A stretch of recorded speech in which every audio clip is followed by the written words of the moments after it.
Welcome to the Peak Endurance Podcast. This episode is an interview with Suki Singh. Suki has run many marathons and ultra marathons. He has learnt many lessons along the way, like we all do. And now he wants to help others to be part of the life-changing experience that is running. Suki believes we all have the power to help others. And what better way to do that than through running? I hope you enjoy this episode. It's just a friendly chat and conversation. And it would be wonderful also if you could hit subscribe here on YouTube or on your podcast listening platform and write a review. This helps to boost the ratings of the show and thus increase its audience reach. I really appreciate your help. Are injuries or niggles ruining your enjoyment of running and hindering your performance? Get on top of these and see the specialists at Health and High Performance.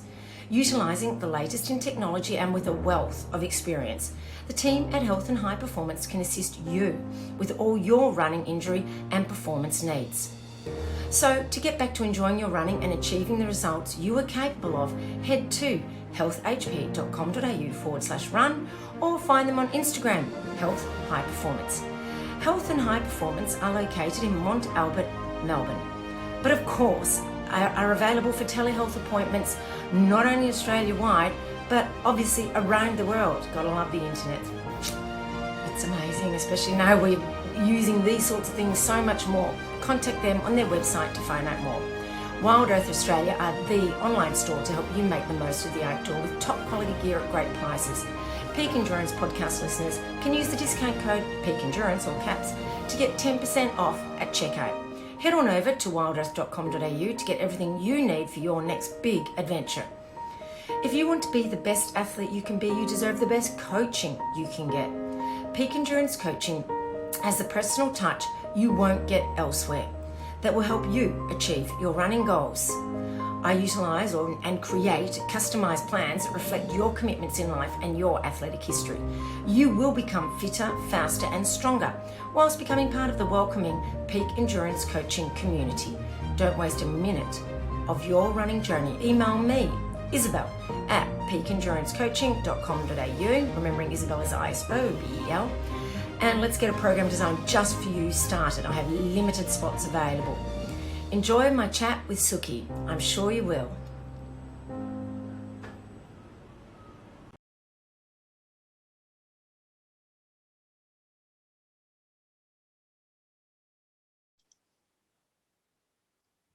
Hi, Suki, and welcome to the Peak Endurance Podcast.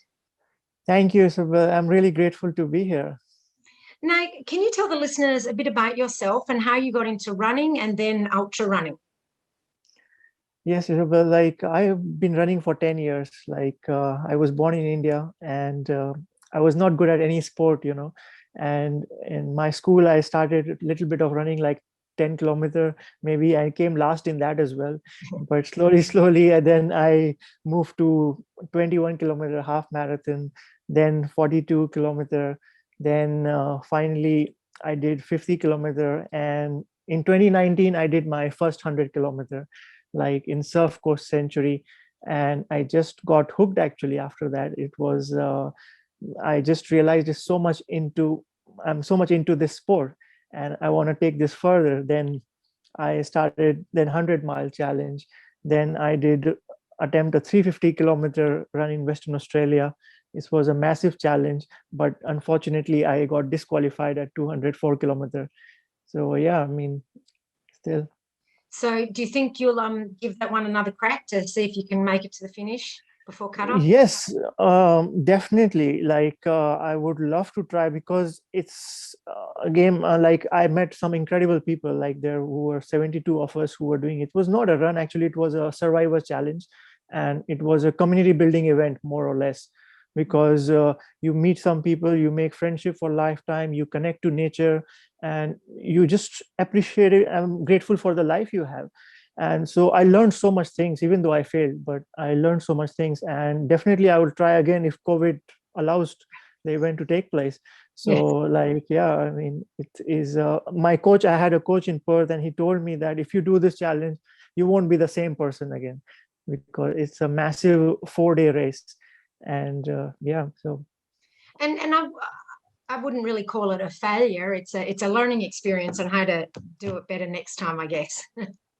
Yes, definitely, because I just felt like I went to a school to learn something, and I was writing, I just interview all the runners as well, like to record their, like why they are doing this, because I wanted to educate a lot of people, because some people just get offended. They don't understand like why we do all this like crazy stuff, you know. Yeah, I know. So I was trying, yeah, so I was trying to tell them a story through that.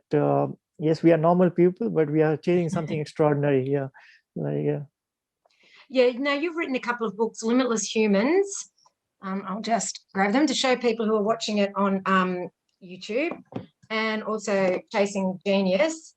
And you talk about that a bit in your books, that your family, your family, but some of your friends don't understand why you run. And to be honest, I mean, it's pretty much the same for me. My family has never understood it. But so what motivates you to get up, in the morning, if you run in the morning or whenever it is that you run, to get out there and go running if you're feeling not that people do think you're a little bit strange? Yeah, so I'm in my element when I'm running. I forget all my problems. And of course, we have a lot of problems and pain in this world, but sometimes you need to be yourself, to live your life to the fullest. And that's what, like, I see like a lot of people like addicted to technology, like which is like trying to rule us, the technology giants trying to rule us behavior, like the way we eat, the way we sleep. They know everything about it. They're all data. So I just want to get away from that thing. When I'm in jungle, in a forest, I'm connecting to nature, and I am feeling that, okay, I'm alive actually today. I'm not surviving, I'm living life. And endorphins release really make you happy.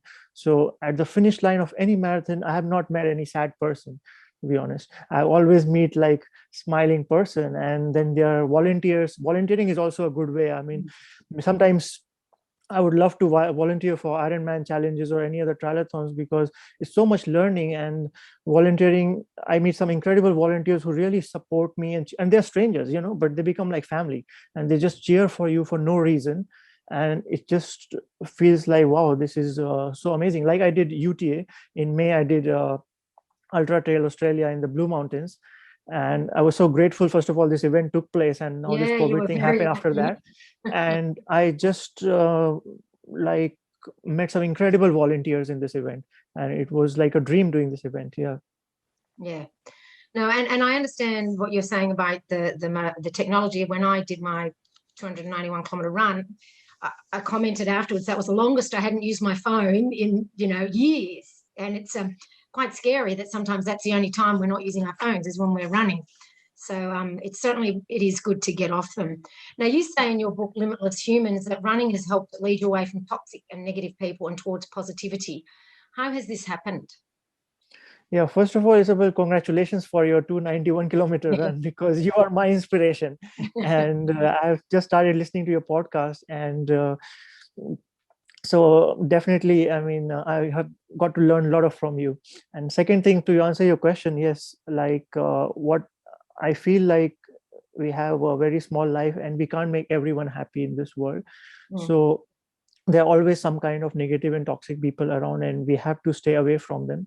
And I'm talking deeply about mental health and suicide in my books. And I do feel like poverty, if poverty is number one cause of suicide, then toxic relationship is second number cause of suicide in the world. So when I'm running, I I don't meet toxic people. I mean, to be honest, like I have never met, like I have meet some great people I would have never imagined. And when I tell them their story, like for example, I did a 100-mile run recently in Melbourne in the first week of July before lockdown. I did all by myself, and I went to a subway and I met this woman and I told her I'm running 100 miles. She said, "Wow, I'm so proud of you," and she gave me free cookies. So I meet such kind of people actually, when like Was she they a give me runner? free food. No, she's not a runner. She's not a runner at all. But Hmm. she just said, "I'm so proud of you," and she gave me free cookies. So when I go to restaurants or bars, or they give me free drinks, offering free drinks. Like they say, like, "Wow, you're doing amazing work." So that motivates me. Hmm.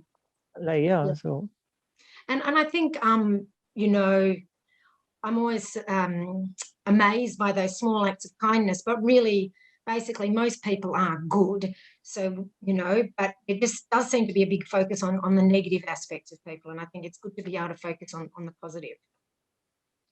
Yes, definitely. I mean, my message is deeply clear. Like, whether you run or don't run, like, spreading kindness, humanity, and compassion is need of the hour. I mean, because if an act of kindness a day can make somebody's day, because most people who have lost their jobs in pandemic, or people who have got divorced in pandemic, domestic violence is high, all-time high.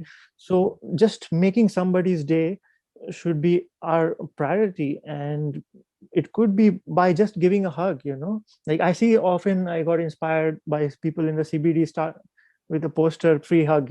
Like, I mean, we need that kind of thing, because a simple hug or a simple high five can make somebody's day. For example, when I am like, I almost gave up at 204 kilometer, like, and I had some dry fruits in my backpack, and I throw it out of frustration, and I ran out of water. My headlight battery stopped working. I did a lot of mistakes, so I failed.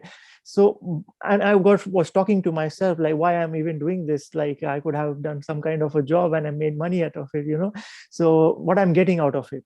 But then I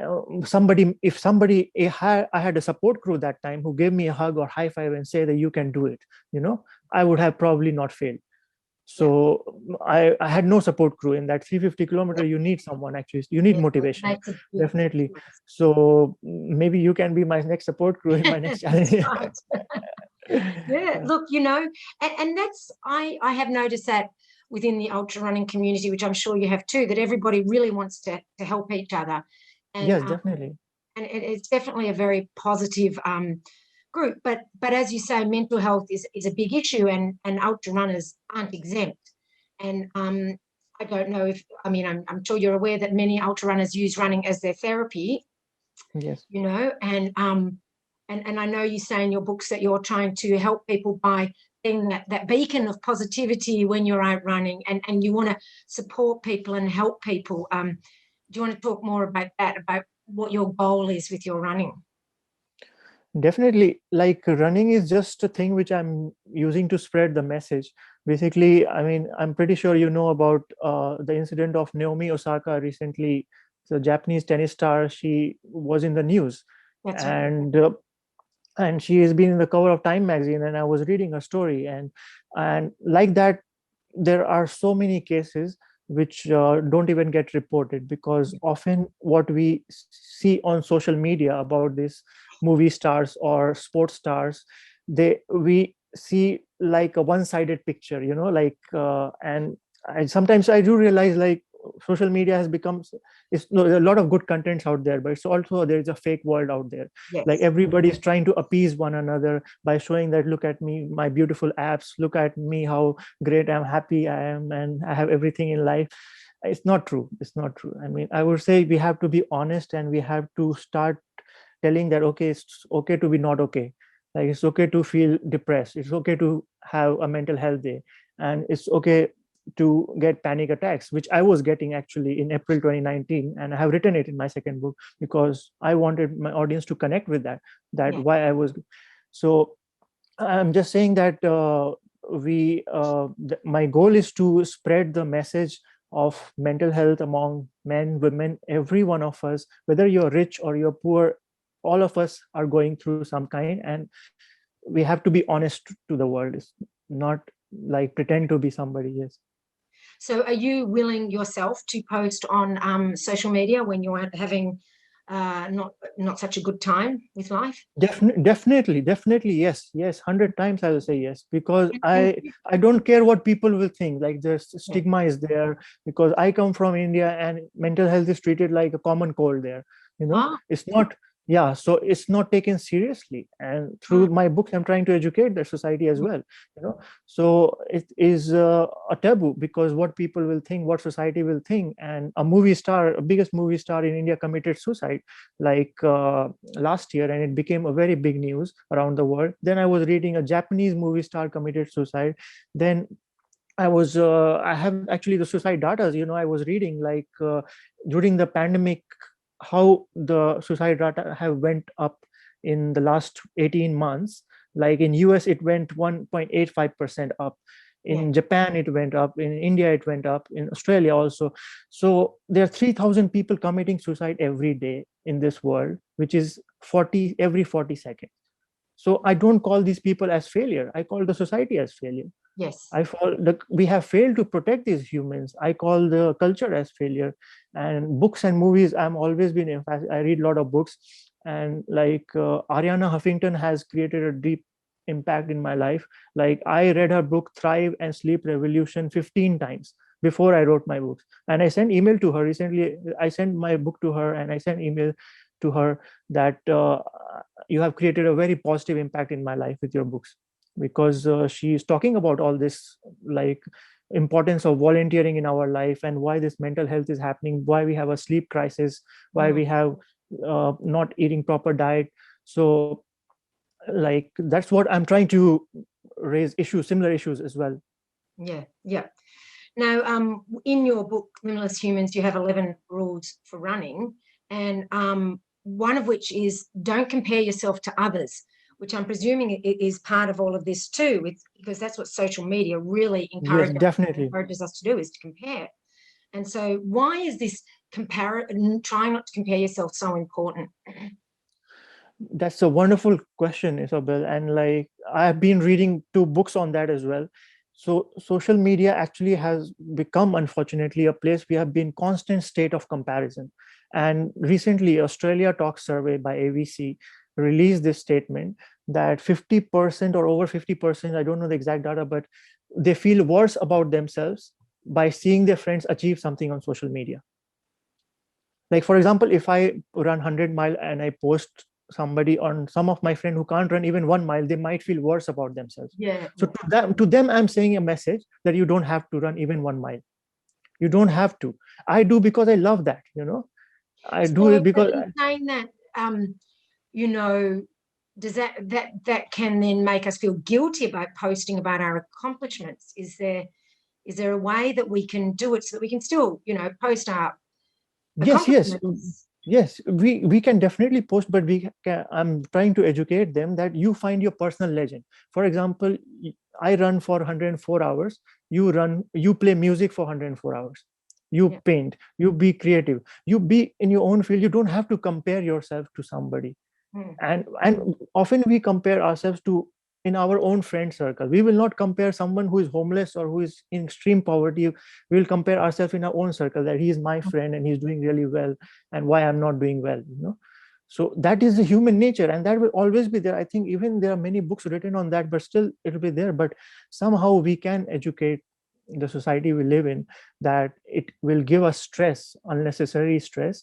And we all have different timelines, and the biggest thing also will happening that like the society I come from and I live in, also there is that by 30 you should be super rich, you should have a house, you should have a wife, and the kind of pressure, I mean, I feel from my parent. I mean, if you read all that, so it's very common in my society where I come from. Like, so I'm trying to say we all have different timelines. There's no thing like, even if you buy a house at 40, 50, it's okay. I mean, you don't have to be in someone else, but we are in a constant state of comparison. Yeah. Yeah. And it's not nice when you're stuck in that either. So what personality traits or personality traits, I guess, has running helped you develop? Like, what strengths have you developed? So mental strength is one thing. I have gained a lot of confidence. Like I do all this marathon just to gain confidence. That Yeah. is like my key, because I feel like if I can run 100 kilometer or 200 kilometer, I can do anything in this world. So it just gives me confidence, and then you develop some Did you leadership used quality. to did you used to lack self-confidence a lot? Yes, a lot. I used to lag a lot. Like I was so nervous to talk to any woman. Yeah. uh, it's not easy for me to approach a woman or talk to them, but slowly I started developing confidence. And then I in April 2019, I'll tell you, I was getting panic attacks, which I have written in my second book. And that was a very dark phase in my life. And I knew that I will not live for long. I mean, it was going on in my head. I was like, but unfortunately, I met two good friends that time, and who gave me a Bible, and who were there in my dark times. And if you have any friend, even one friend in this world out of your 1,000 friend on Facebook, or who are there in your bad time or hard time, that friend is a real friend, and do not let them go away. But unfortunately, that friend went away from my life, and they gave me a Bible, and they were there in my dark times, and that friend left. So I always feel that somebody had sent them in my life that time Yeah. to heal me. Yeah. And I'm not a religious person, but I was reading Bible, Yeah. so and I did a lot of things to recover from that phase, like running 100 kilometer, 200 kilometer, writing 2 books, doing improv comedy, being creative, reading a lot of books, like to just gain my confidence. Yeah. And it helped me, definitely. Yeah. And who has been your biggest supporter? uh, like my dad never cared about my running, but after reading my book he started caring, Oh, and like he started caring. And now whenever I tell him that I'm doing this, and he wishes me luck, so he started caring. And I never had a mom, like she died in childhood. So, and yeah, few of my friends now, they have supported me, like they really inspire me and motivate me to keep doing what I'm doing. So even if I get one person to support me, is more than enough for me. yeah. That's it. Yeah. That's good. And do you have who's been your biggest role model in running? Oh, there are many actually. Of course, when I tell people, first of all, you as well, Isabel, like you are my role model. But there are so many good runners I know around the world. Whenever I tell anyone about my books, they say David Goggins. They say like he's the toughest man alive, and of course, he's. I cannot do what he can do. He's an incredible man. And then there's Candice Burt. I Yeah. She did this Darius West as well, and she organizes events in US, and she is one of my inspiration, because when I was running this UT, I was thinking about her. you know I have seen her videos of running in the jungle, and she is one of the fittest women I know. And then I listened to your podcast of Dean Carney's. He has written some Yeah. incredible books as well. And then Pat Farmer, he's a Australian former politician and an ultra marathon runner, and I met him in India as well. Ah, And yeah, he's on my Facebook, and so we know for a while.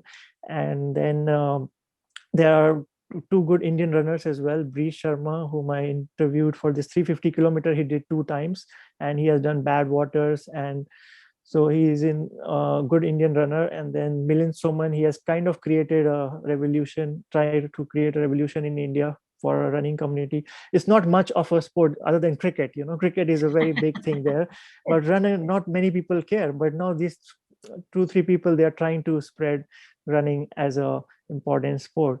And Australia is what I like about Australia is one of the most sporty country in the world. What I learned here is every sport is given equal importance, whether it's footy or whether it's running or swimming or hockey or cricket, anything is given equal importance, which is great. And there are a lot of women athletes, like, which really inspires me, because when I did this 350 kilometer run, 50% were women, yeah. which really inspired me. Yeah, that's great. And and I cannot do what these women can do, like. Yeah. No, that's good. And so just you touched on the running scene in India. What is that like? I mean, you've done some ultras there. Do they have many ultra races? There are, like, one of the toughest marathon there is in the Himalayas actually. Yeah. It's 111 kilometer, 222 kilometer, and 333 kilometer. And the challenge is the temperature can go from like 5 degree to minus 25 degree. Yeah. So it's extremely cold weather, and it's very tough. So that is one of the extreme challenge in India. And I'm sure That is the altitude would add to it too. Yes, so you have to go there and acclimatize for a month. Oh, It's wow. basically, I would say, it's like Antarctica marathon, what down here is there. So that's a similar challenge. Maybe one day I might do that if I train, but that is one of the extreme. Otherwise, there are normal marathons like Mumbai Marathon or Delhi Marathon, but because of COVID, I don't think much events can take place there. Yeah. Yeah. Yeah. So can you give us an example of a mistake or failure, and what you have learned from it within your running? To be honest, like I have failed all the time, like in my running journey, and I don't take it for granted because uh, every time, not just this first 350-kilometer I failed, but I failed at when I was 18 years old, and I didn't finish the 10-kilometer run properly. So I just gave up. And so I couldn't run even 10 kilometers properly. And then I tried running 21-kilometer, then 42. But my goal is to improve my timing in a marathon. I generally do it in 4 hours. Now I want to make it probably like you, learn from you, and make it in 3 hours, 3:30, 3:45. Under, like, want to improve my timing. So that's what my goal is. And one more question, like regarding that, your favorite runner, one more runner, I missed Yeah. it. His name is Eloy Kipchoge. Yeah.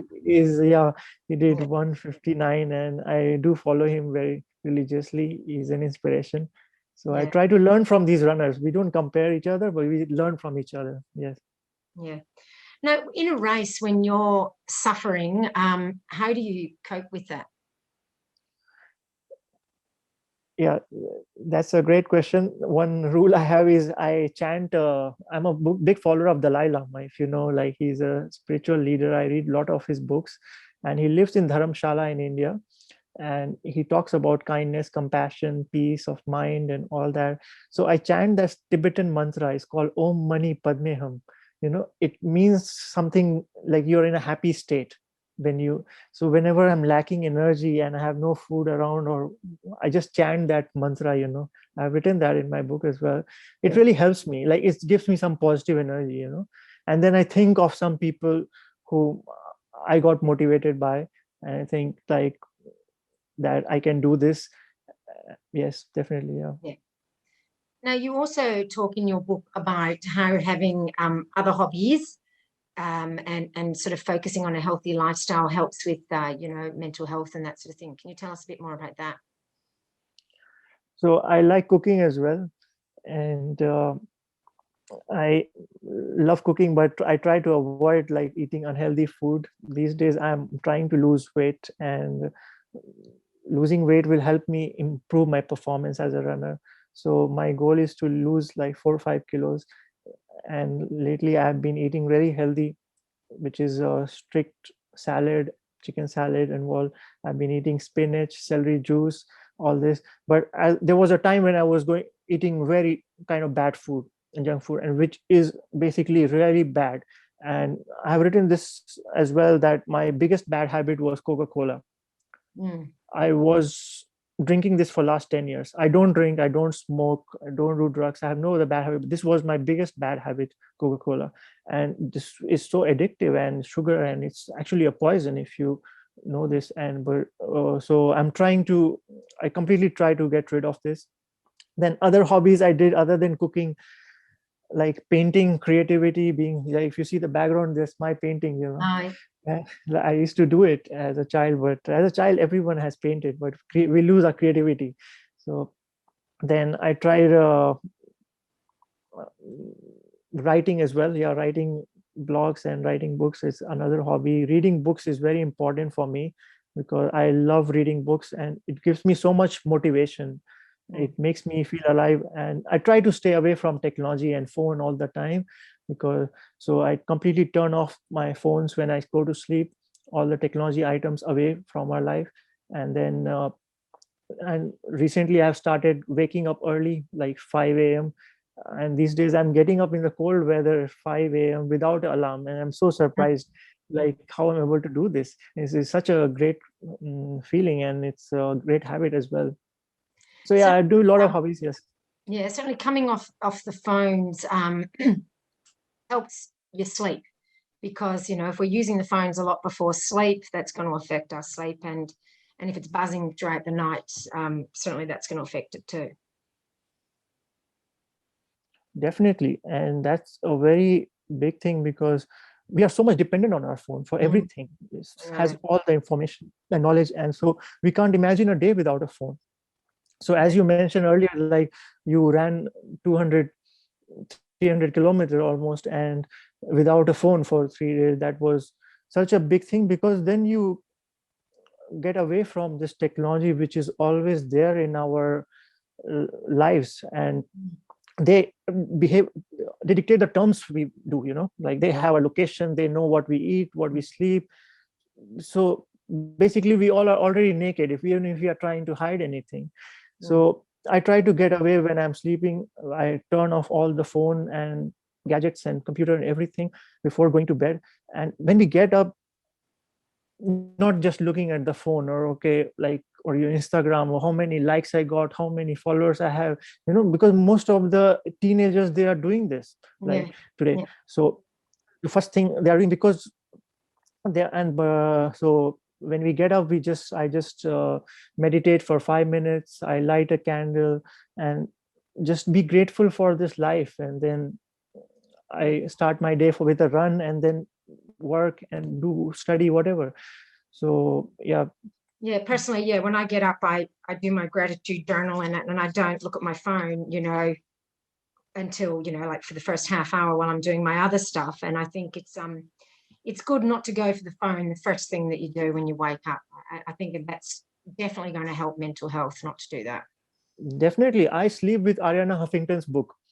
Like that book has created such every time even if I read 50 times, it will be less for me, because I'm so much into that book, because the books on human development really emphasize me. And I generally recommend the youth today to read, because they're not reading much. Everything is on the technology, on the phone. They want a 30-second video. Many people told me, I told about the book, they say go to TikTok to promote your book. And I actually downloaded the app, and then I saw this app is so like tracking all my data from my phone. I deleted it after 30 seconds. And then I saw in the news as well. So this technology sometimes is good as well for a brand or a business, but at the same time is dangerous. And that's why mental health issue is giving us rise, because we feel worse about ourselves when we compare on social media and technology. So we just need to see social media as more of a tool to help us connect with people, but not necessarily something to compare ourselves to others with. Exactly, that's what Facebook was formed, and to connect the world and this, but it has changed now to something else. And there are a lot of good sides and positive sides of the world, but as long as we limit ourselves to the use, there's no problem in that. We use TikTok, but limit yourself to that. But people are making career out of it, and people are like 24/7 into that, and that will give you stress. That will give you stress. So like what you said, writing a journal is a very good habit. Writing a journal, which you do, and I try to do as well. Just write it out, everything. It's a therapy, actually. It's a therapy. Yes, and there's something different about writing by hand than by typing. It's Oh, definitely, 101%, 101% agree with you. 101%. Writing a journal, like I put out all my feelings. I've written several diaries I was writing before writing books, like, and eventually my books diary became a book, actually. If you just write like a diary every day, 100 words. If you write something, how was your day, your goals, your feeling for the day, how you're feeling, just express it, and nobody's gonna read. Just but eventually, after 1 year, when you will read, and you will feel how far have you come, right? Yeah, that's right. So I think any listeners out there, if they're feeling especially if they're in lockdown, or just struggling with times at the moment, even just a journal, and trying to find things in your life to be grateful for, as hard as it is at the moment, really keeps you in a more positive mindset. Definitely, 101% agree with you, because if we are being told to stay at home, first of all, in lockdown, that's a privilege, because millions of people in India and Africa, they don't have a home. They're homeless. We have to understand this. And second thing, if we are staying home and like watching content which is not good for our health, and all the time on the phone, it's people are searching for meaning on dating apps. I will tell you, like I went on a dating app as well, and just to scan that, and then say it's not for me. It's not for me. Dating app is not for me. I know, because I don't trust someone who is in front of you, I trust that person, who's physically there. It's that. So people are searching on dating app, people are searching for meaning on Facebook, for TikTok. Every day people are struggling because they're lonely. Yeah. So I killed my loneliness through running and books, to be honest. I was feeling lonely as well. And Yeah. I would say I would recommend that to other people as well, that to do running or find a good hobby to kill your loneliness instead of searching for meaning on dating app. Right. Yeah. Or on any other kind of social media. Yeah. No, that's all very good points. Now, is there anything else you feel we should talk about that I haven't asked? Yeah, definitely. What things I would talk about is one very important thing, Isabel. I missed it. This one, it is I do not define people by their job status or by their how much you can run or like what you have achieved in your life, because we have a very limited life. But I generally judge people or define people by how they treat people. Mm. This is a very important message for my side to the world, because I know if you have been treated badly by someone, how bad you can feel. And that is one of the biggest reasons people feel worse about themselves. So we have to aim to make somebody's day, not treat them badly. And unfortunately, it happens around the world. People often judge you by your how much money you have, how much cars you have, houses you have, your job status. But I judge them by how they treat people. Like Amazon CEO might be the richest person on the planet, but if he is exploiting his workers by paying them $5 an hour, I would not call him a successful person going to space. So you have to treat people nicely in this world, which is a very important message I want to give. Yeah, no, I think that's a great point. And I've always believed that kindness is contagious. And if you Love it. yeah, if you put it out there and you pass it on to the next person who then passes it on to the next person, then maybe we can have the ripple effect. Yes, and Isabel, I love to add one more thing. Like yesterday, I saw a lady at the supermarket. Very good looking girl, very good looking girl. Mm. She was she was throwing everything around, like vegetables and food and everything. And so of course she has some mental health issue, or because she does that often. And but I was talking to someone and I said, like, he was telling me, like, how come she reached such a point, like, where she's trying to take revenge from the society. And like, maybe she would have went something through really bad, that she reached a point where she is trying to take revenge, or talking to herself in the street and then destroying everything. So So you're we have saying that maybe having empathy for people who are struggling, and yes, definitely, knowing definitely. that we don't know what they're going through, but they could be going through something. Yes, everyone is going through something. Oh, yeah. And we have to treat them nicely. They need help, and we can't just isolate them and treat them like criminals. Like, yes, they have mental health issue, we all can have. So we have to address that issue instead of like isolating them. That how they reach that point, first of all. And that's such a good looking woman. I was surprised that what she was behaving like. I mean, I could imagine what she would have. Looks don't determine what's happening, within yourself. Yes, definitely, exactly, definitely. People with six-pack abs, they commit suicide. I've seen that. Like, yeah, definitely. yeah, that's right. It doesn't make a person necessarily a good person or a happy person. That's something you have to create within yourself. Definitely. Yeah.